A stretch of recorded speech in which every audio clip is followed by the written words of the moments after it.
قربانی اتنا بڑا کہ میرے آقا صلی اللہ علیہ وسلم نے حدیث مبارکہ کے اندر فرمایا یہ جو جانور ذبح کرتے ہیں نا، یہ جانور قیامت کے دن اپنے بالوں کے ساتھ، اپنے سینگوں کے ساتھ، اپنے کھروں کے ساتھ آئے گا۔ یہ جو جانور اللہ کی رضا کی خاطر بندہ ثواب کی نیت سے ذبح کرتا ہے، قربانی کرتا ہے، فرمایا جب اس جانور کو ذبح کرتا ہے نا، اس کا خون ابھی زمین پر نہیں گرتا کہ اللہ تعالیٰ اس کو اپنی بارگاہ میں قبول کر دیتا۔ پھر فرمایا فَتِيبُوا بِهَا نَفْسًا، بس تم خوشی کے ساتھ قربانی کرو، اللہ کی رضا کی خاطر خوشی کے ساتھ قربانی کرو۔ اب دوستان محترم، یہ جو قربانی کا جانور ہے، اس کے ہر بال کے بدلے اللہ رب العزت نیکی عطا کرتا ہے۔ یہ جو جانور ہر سال قربانی کرتے ہیں، قربان کرتے ہیں، کیا کوئی ایسا پیمانہ ہے کہ جانور کے بالوں کو گن سکے؟ جانور کے بالوں کو کوئی گن نہیں سکتا۔ تو ہر سال جانور جو اللہ کی رضا کی خاطر ذبح کرتے ہیں، فرمایا اس کے ہر بال کے بدلے اللہ کی بارگاہ سے نیکی ملے گی۔ تو قربانی کی وجہ سے اللہ رب العزت، دیکھیں نا، بندہ نیکی کرتا ہے، نیکی کی وجہ سے اللہ کا قرب ملتا ہے۔ تو قربانی جب بندہ کرتا ہے تو ہر بال کے بدلے نیکی ملتی ہے، اور جب لاتعداد نیکیاں ملتی ہیں قربانی کی وجہ سے، تو پھر اللہ رب العزت اپنے بندے کو اپنا قرب بھی عطا کرتا ہے۔ نیکی بندے کو اللہ کے قریب کرتی ہے، اور جو جانور قربان کرتے ہیں ہر بال کے بدلے نیکیاں ملتی ہیں، اور بال لاتعداد ہیں تو لاتعداد نیکیاں ملی، اور ان نیکیوں کی وجہ سے بندے کو اللہ کا قرب ملا۔ یہ جو جانور ہے نا، یہ بندے کو اللہ رب العزت کا قرب عطا کرتا ہے جب بندہ اللہ کی رضا کی خاطر اس کو اللہ کے راستے میں قربان کرتا ہے۔ اور ایک حدیث میں تو میرے آقا صلی اللہ علیہ وسلم نے یہ بھی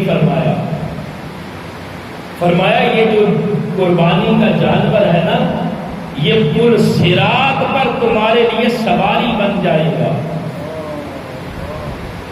قربانی کا جانور پل صراط پر تمہارے لیے سواری بنے گا۔ دیکھیں نا، پل صراط جو بال سے بھی زیادہ باریک اور تلوار سے بھی زیادہ تیز ہے۔ کبھی ہم نے اس انداز سے سوچا کہ قربانی کتنا بڑا عمل ہے، کہ وہ پل صراط جس پر سے شاید ہم نہ گزر سکے، لیکن جو قربانی کا جانور ہے وہ سواری بنے گا۔ اور سواری کس لیے بنایا جائے گا؟ جو اللہ کی رضا کے لیے قربانی کرتے ہیں، یہ جانور ان کے لیے سواری بنیں گے، تاکہ جو بندگان خدا ہیں وہ آسانی کے ساتھ اس کے اوپر سے گزر جائیں۔ دیکھنے میں یہ جانور ہے، لیکن قیامت کے دن دنیا میں ہمیں یہ جانور ہی نظر آتا ہے، لیکن قیامت کے دن اللہ رب العزت قیامت کے دور کے مطابق اس کو سواری بنا دے گا، اور ایسی سواری بنے گی جو بندہ خدا کو آسانی کے ساتھ پل صراط سے گزار دے گی۔ قربانی اتنا محبوب عمل ہے کہ اس جانور کو پل صراط کی سواری بنا دیا۔ اور پھر یہ جو قربانی والا عمل ہے، حضرت علی شیر خدا رضی اللہ تعالیٰ عنہ، آپ فرماتے ہیں قربانی کی وجہ سے جو بندہ خدا ہے اس کو اللہ کی بارگاہ سے کتنا نوازا جاتا ہے، اس کو کتنا اجر ملتا ہے۔ فرمایا قربانی کا جانور جب خریدتا ہے نا، اور خریدنے کے لیے جاتا ہے، گھر سے نکلتا ہے، تو فرمایا ہر قدم کے بدلے اسے اللہ تعالیٰ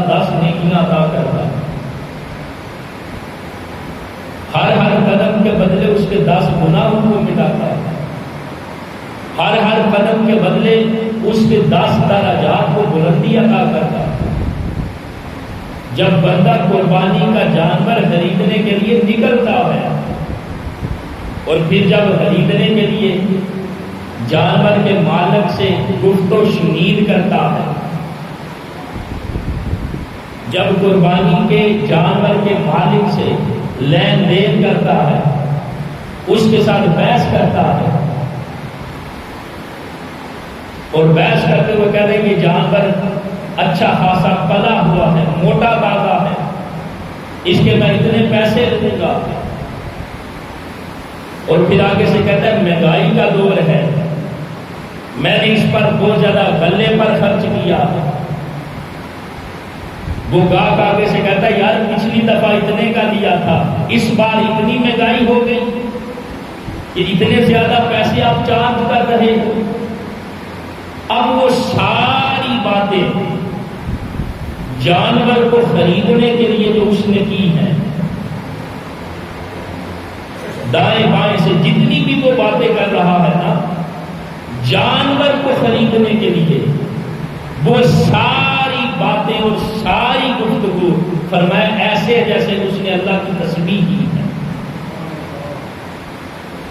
قربانی کا جانور خریدنے کے لیے جتنی باتیں کی ہیں وہ ساری ایسے جیسے اللہ کی تسبیح کی ہے، اور پھر اس جانور کو جب خریدتا ہے اس کو پیسے دیتا ہے، فرمایا ہر درہم کے بدلے اللہ رب العزت اس کو 700 نیکیاں عطا کرتا ہے۔ یہ ساری فضیلت کس کی ہے؟ قربانی کے جانور کی، اور یہ سارا اجر و ثواب کس کو مل رہا ہے؟ جو اللہ کی رضا کی خاطر قربانی کرنے لگا، جو اللہ کی رضا کی خاطر قربانی کا جانور خرید رہا۔ اور پھر فرمایا جب اس جانور کو لے کے آتا ہے قربانی والے خاص دن میں، جب اس کو ذبح کرتا ہے تو جس زمین پر اس کو لٹایا ہے نا، 7 زمینوں کی مخلوق اس قربانی کرنے والے کے لیے استغفار کی دعا کرتی ہے، اللہ کی بارگاہ میں بخشش کی دعا مانگتی۔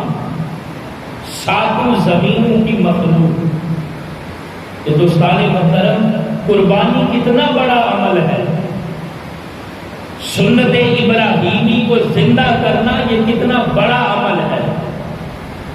قربانی بندہ خدا کو کتنی اللہ کے قریب کرتی ہے۔